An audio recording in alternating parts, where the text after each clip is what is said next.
माँ कामाक्षी जी की, सदगुरु बाबा लाल दयाल जी महाराज की, श्री घाटी वाले महाराज जी की जयकारा। बाबा दयालु जी महाराज जी का भोग साचे दरबार।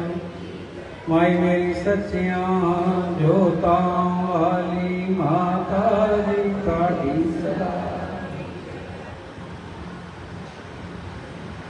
महाराज जी ने अपने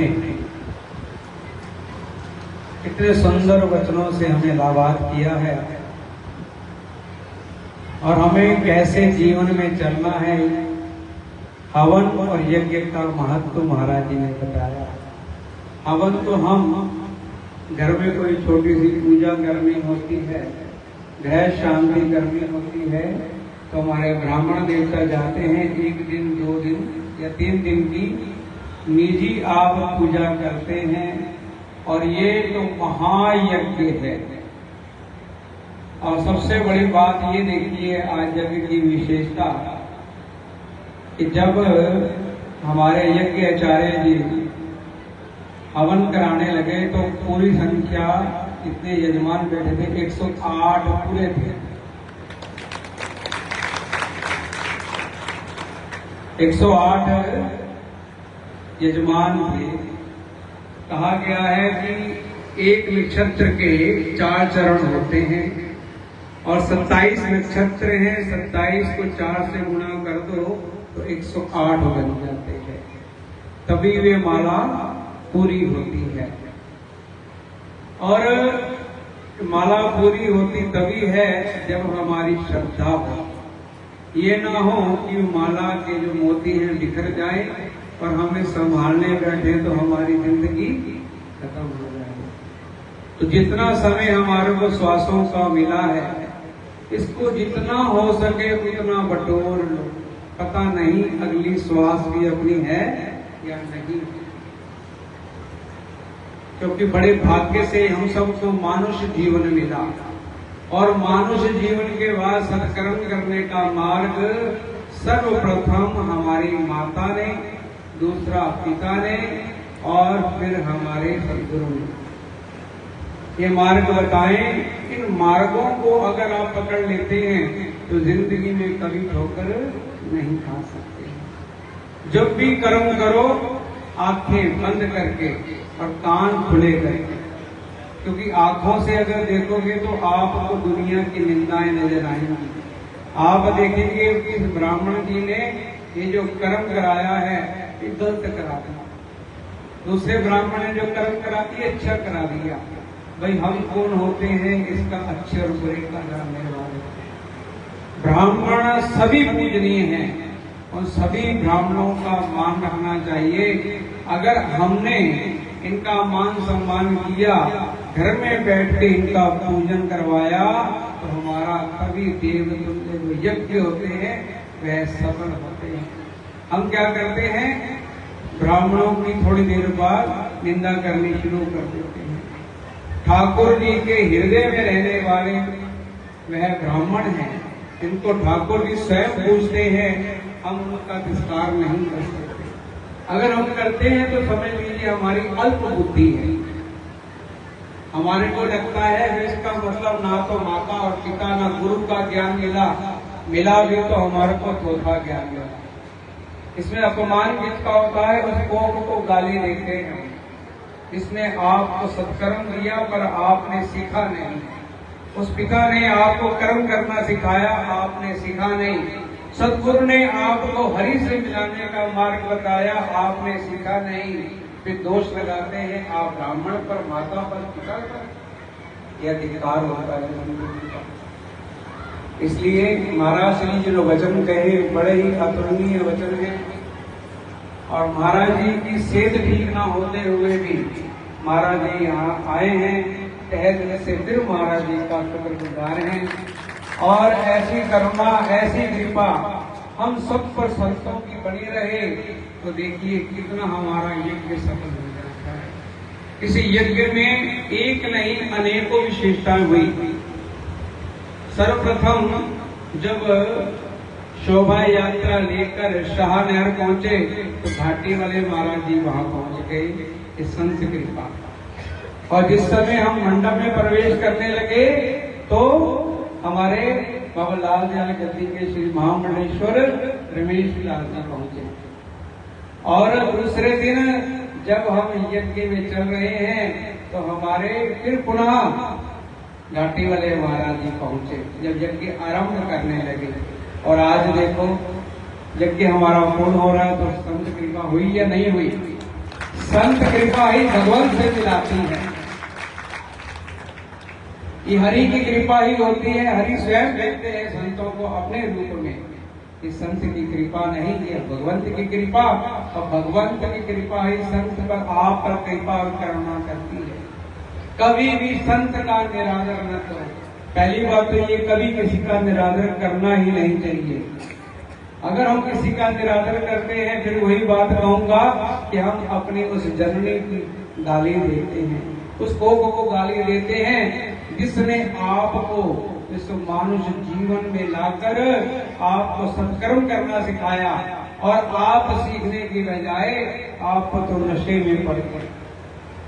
आई हुई घर में ना कहते हैं उसको, घर के नूह आती है ना, नूह आके 4 दिन काम ना करे तो मां ने सिखाया कि नहीं। हम उनकी कमी निकालते, कमी तो अपनी है। इसका मतलब आपको आपकी मां ने कुछ नहीं सिखाया, आप दूसरे में दोष देखते हो। ये तो यही बात हो गई ना। तो इसलिए किसी का निरादर मत करो। अगर आप किसी का निरादर करोगे तो उसके हृदय में भी सद्गुरु बैठे हैं। आज नहीं तो कल तो फिर वो जवाब देंगे ही ना। इसलिए किसी का निरादर नहीं करना, सबसे प्यार करो। मुझ में राम तुझ में राम सब में राम समाया है। सबसे कर लो जगत, सबसे कर लो प्यार, जगत में कोई नहीं पराया है। सब अपने हैं, कोई बेगाना नहीं है।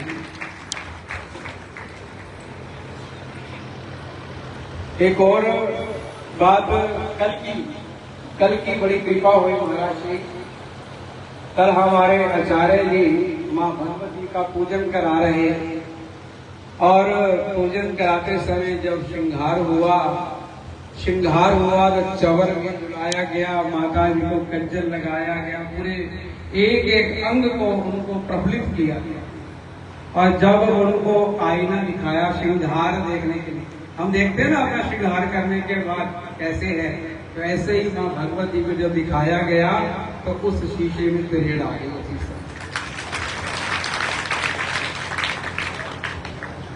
इसका मतलब कि इस धरा धरती पर वह स्वयं अपनी कृपा करके बैठे हैं। तभी तो संत आते हैं, नहीं तो इतने बड़े बड़े महायज्ञ होते हैं, संत नहीं आता। वहाँ ट्रस्टें कर्म चलाती है, देखने हमारा क्या गया, हमारा कुछ नहीं। हमें तो बताया कि वो खाना पड़ा खा के खाना है, पर इतना ही कर्म किया है, इतना ही कर्म किया ना। महाराज श्री ने बताया कि जैसे हम फेरियां ले रहे हैं, उसकी धूली उड़ती है तो कितनों का उद्धार कर देती है, क्योंकि हर में ही हरि बैठा है, हरि में ही हर है, हर में हरि है और हरि में हर है। तो इसका मतलब वो परम पिता परमेश्वर आपके अंदर है। जब आप चलते हो, आप नहीं चलते, ये स्वयं हरि चलता है आपके साथ साथ। ये घटना है प्रयागराज की, कुंभ का मेला, बड़ी तेज धूप निकली हुई और पैर जल रहे थे वहां पर सभी के रेता के ऊपर।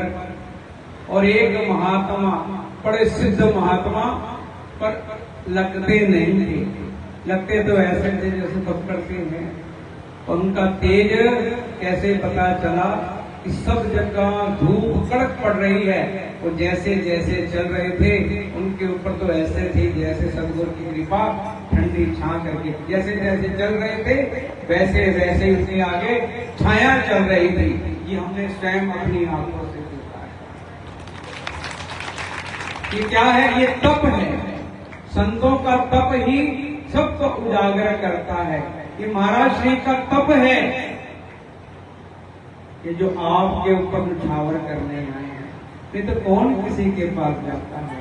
आप कहोगे हमें कार्ड मिला है, जाएंगे, पैसे देने पड़ेंगे, महाराज जी को चेहरा दिखाना पड़ेगा, नहीं दिखाया तो महाराज ने विभूषण तो आए नहीं। महाराज जी ने पैसे के लिए नहीं बुलाया। साधु भूखा भाव का, धन का भूखा नहीं, जो धन का भूखा वो साधु नहीं। साधु तो कहता है आत्मा और परमात्मा का मिलन हो जाए, तभी उन दोनों के बीच में हम बैठे महात्मा है। ये सदगुरु की कृपा होती है, तभी जीवन में संत मिलन होता है। और संत मिलन जब होता है तो हरि में हमसे दूर थोड़े ना है, तो हमारे हृदय में रहता है। आप क्या सोच रहे हो ये 9 कुंड बने हैं, अग्निहोत्री नहीं, यहाँ पर साक्षात यज्ञ नारायण विराजमान है। जहाँ संत आते हैं यज्ञ नारायण पवित्र हो जाते हैं। देखिए हमारा 3 दिवसीय यज्ञ चला, कोई विघ्न नहीं आया। हम चाहते थे, नवरात्रि चल रहे थे तो हम अलावल गुरु सेवा में थे, हल्की सी चिंता हुई क्षण भर के लिए कि 20 दिन सारे रह गए हैं, यज्ञशाला बनानी है, कैसे बनेगी। जैसे ही सोचा तभी थप्पड़ पड़ा अंदर से, तू कौन होता है सोचने वाला भाई, उसका काम है वो करेगा। मैंने कहा हाँ सही कहा है, किसी ने टक्के पहने तेरे नाम मुझे फकीरदा की जाना। उनके नाम की बाबा तो उनकी है, हमारी थोड़े ना है, हमें तो सेवा दी है। और देखिए माया आपकी, हमारी नहीं। हमारी कौन सी फैक्ट्रियां चलती हैं?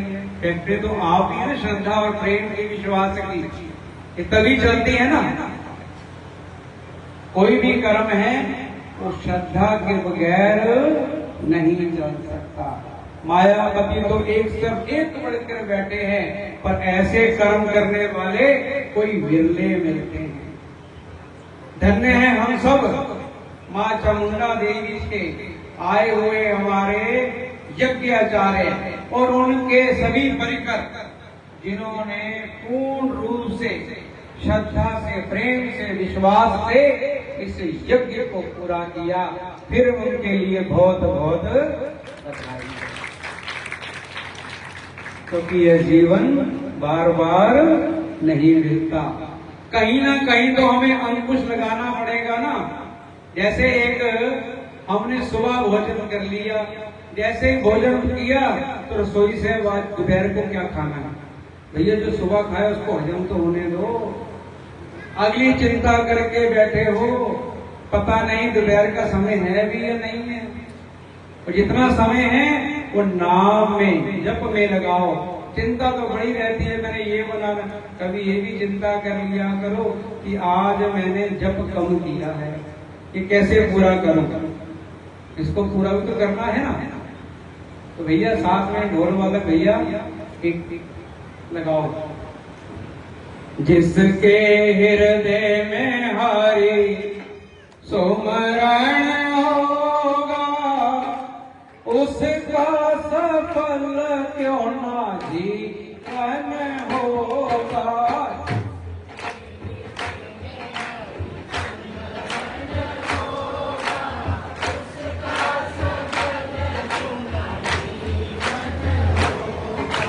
जिसके हृदय में हरि सुमरण होगा, उसका सफल क्यों ना।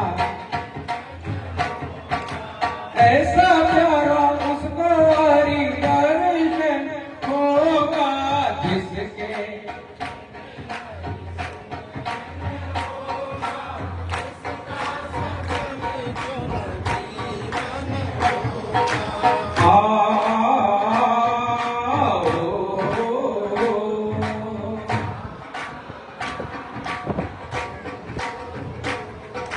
सच्ची धारणा से प्रहलाद ने पुकारा था। सच्ची धारणा से प्रहलाद ने पुकारा था।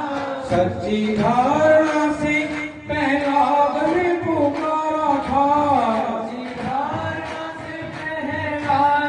पुकारा था। खंभे में दर्शन से नरसिंह का